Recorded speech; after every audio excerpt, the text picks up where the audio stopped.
Hello again, and a good morning. Welcome to the children's video for April 5th for Clay Street Church. The format is exactly the same as last Sunday.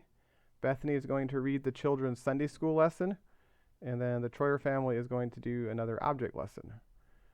So, welcome and enjoy, and without further ado, the Sunday school lesson by Bethany.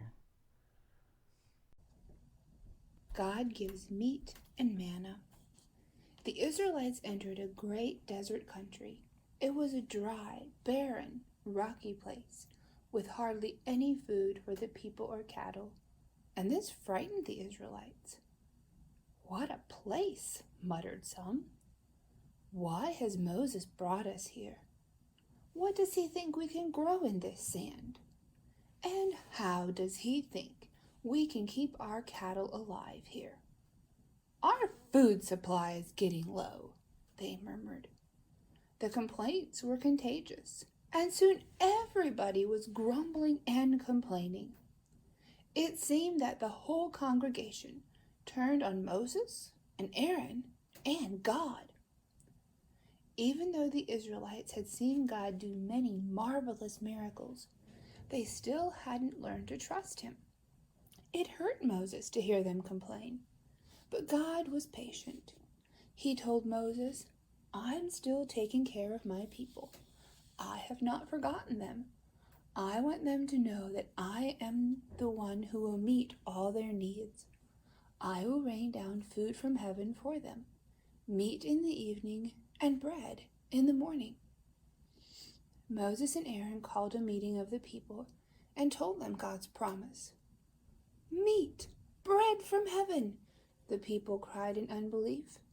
Suddenly the glory of the Lord appeared in the cloud, reminding the people of his greatness, of his power, and of his promise to help them whenever they needed help.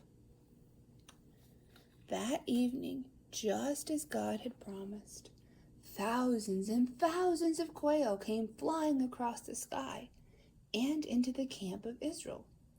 There were so many of them that from a distance they looked somewhat like dark clouds settling over the camp. And the amazing thing was, the birds flew so low that people could reach up with their hands and catch them. The people walked around and began picking up the birds that landed on the ground. They remembered that quail is good meat to eat. So they cooked the quails and ate until they were full.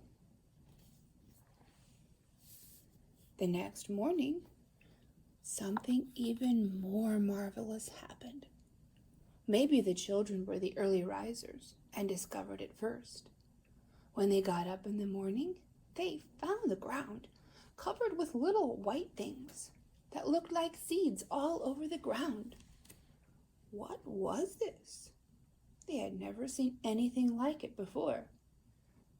The children may have awakened their parents, saying, "What is this white stuff all over the ground?"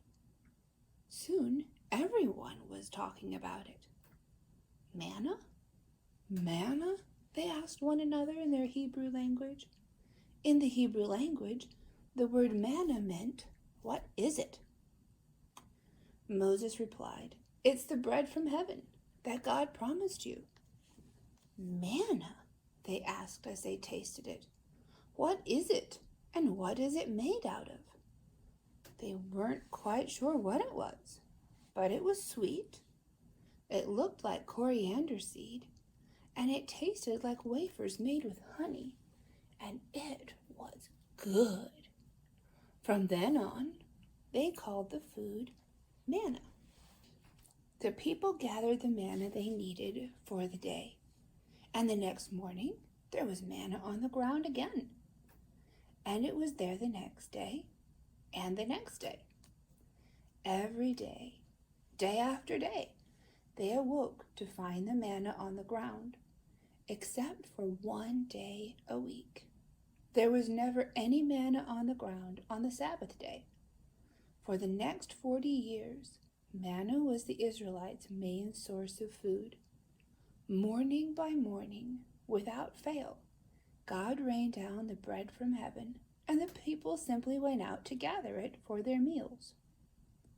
You must gather only as much as you need each day, instructed Moses, and you must gather it early in the morning. Don't save any for the next day, for every morning God will send a fresh supply. But some of the people disobeyed. There might not be any here tomorrow morning, they worried. So they gathered extra manna to last for several days. But the next morning, all that extra manna was spoiled and wormy. They learned from that to obey the Lord and trust Him for their future needs. Some of the people were lazy. It's too early in the morning to go and gather manna, they complained. So they waited until later in the day. But it was too late, for the sun melted the manna. It had to be gathered early in the morning. The day before the Sabbath, Moses told the people that they must gather twice as much as on the other days. Prepare as much of it as you want for 2 days, because God won't let it spoil. Tomorrow is the Sabbath day, and God will not send manna on the Sabbath.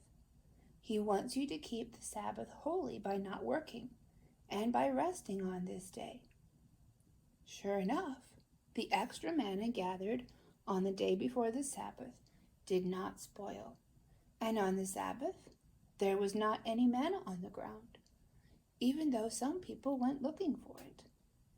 From this, the people learned that they were to set aside 1 day of each week for the Lord and to keep it holy unto Him. Even though the people had grumbled and complained as they journeyed through the wilderness, God supplied their every need for water, food, and rest. Hey children, guess what? Time for object lesson. And before we do the object lesson, we're going to read a verse again. Today's verse is found in Philippians chapter 4, verse 8. And what we're going to talk about is about the things that we think. We want to think good things and fill ourselves with good thoughts, and not to fill ourselves with things that are bad or harmful or sinful. So let's read the verse and then we'll talk about it for a little bit. So Elliot, you can follow along and make sure that I don't make any mistakes. I'm going to try to say it from memory. Philippians chapter 4, verse 8, it says, "Finally, brethren, whatsoever things are true, whatsoever things are honest, whatsoever things are just, whatsoever things are pure, whatsoever things are lovely, whatsoever things are of a good report, if there be any virtue, and if there be any praise, think on these things." Okay, did I get all the list right? You think so? Okay, I hope so. I did my best anyway. But there's a whole list of good things that we're supposed to think about. If they're good, if they're honest, so don't tell lies, don't think about untruthful things. If it's pure, that means it's not nasty or bad or harmful. Is it lovely? Do you think about lovely things?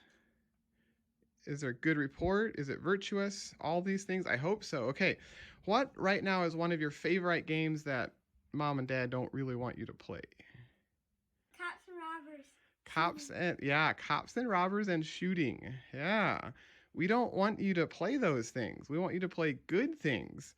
And so what was my suggestion for what else you could play instead of cops and robbers and bad guys and shooting? You could Coast Guard. Yeah, you could be Coast Guard people. They get to drive fast cars and helicopters and boats and stuff, but they're all about saving people and rescuing people, and it's just as exciting and as dangerous sometimes as being a policeman, but they're doing good things.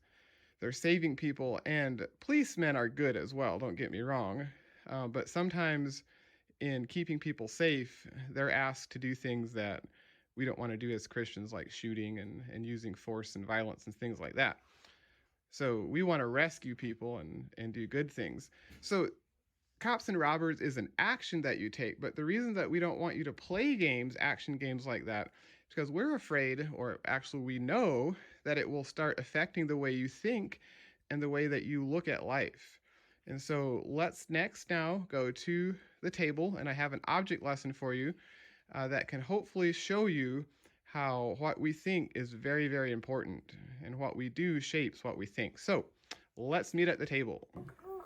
Okay, last time the candle, the flame, represented a tough situation in life, adversity, but today is actually your life, okay? So that flame represents our life, and if it's burning, it means we're doing good things and we're doing okay, and if it goes out, it means we're in a really bad place and we're doing things we shouldn't do. So if we think of actions, things that we can do, Elliot, you can get your castle book, and here you can see and hear actions, right? When we do or say things, you can hear if it's good or bad. So we can do good things, we can share, or we can do bad things and we can steal and grab it away. Or if someone's in a good mood, you can hear it by how they talk. If they're in a bad mood, what do you hear sometimes? Right? Stomping and pouting and stuff like that. So you can hear and see actions. And it's pretty easy, or at least the older you get, it's easier to control those and to hide some of those actions and things that you do. So we're going to use these marbles to represent actions. And Elliot, you're the blocker. You're guarding your life. You're keeping bad things out of your life. So you can hear and see when these marbles are about to go in, and you can block them. Okay, good job. Just let them go. That's fine. So you blocked it. You blocked all the bad things because you can see and hear actions. But thinking, the thoughts that we think, those are a little bit more tricky. So what we're going to do is we're going to think up some stuff, okay? And these, unfortunately, are going to be all bad thoughts, okay?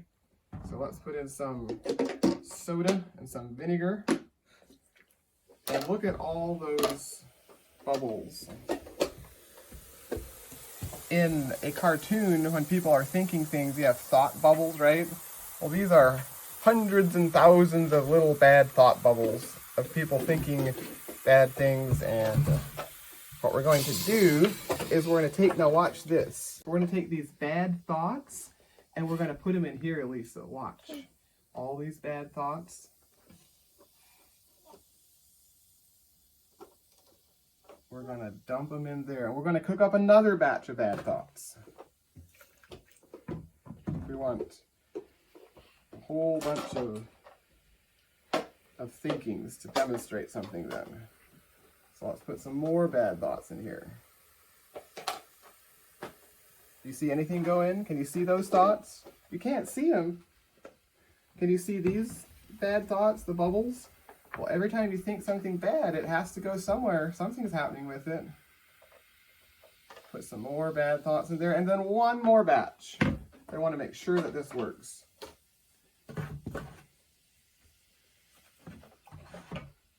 Ooh, that's a lot of bubbles, thought bubbles.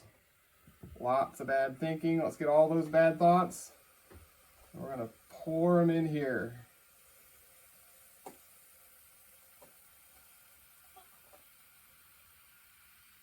Okay, we're going to hope that this is good enough.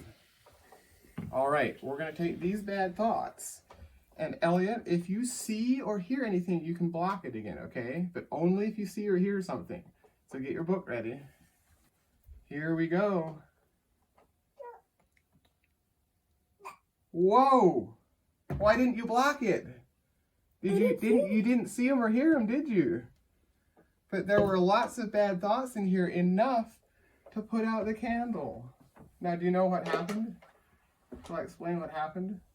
When vinegar and baking soda bubbles, all those bubbles are carbon dioxide, and that's heavier than air. So you can actually take the heavier air and pour it into here. You just can't see it, just like thoughts. But then those bad thoughts, when they go into your life, they can actually do bad things to you. So we want you to play good games and do good things because we want that to shape your thinking, and then we will help to shape your thinking otherwise as well. But the lesson is, if things are Let's see if I can get the list again. If things are true, just, true, honest, just, pure, lovely, good report, virtue, praise, those are the things that you should think about. Okay? So do and think good things. And that is our lesson for today. So see you later. Goodbye. Bye.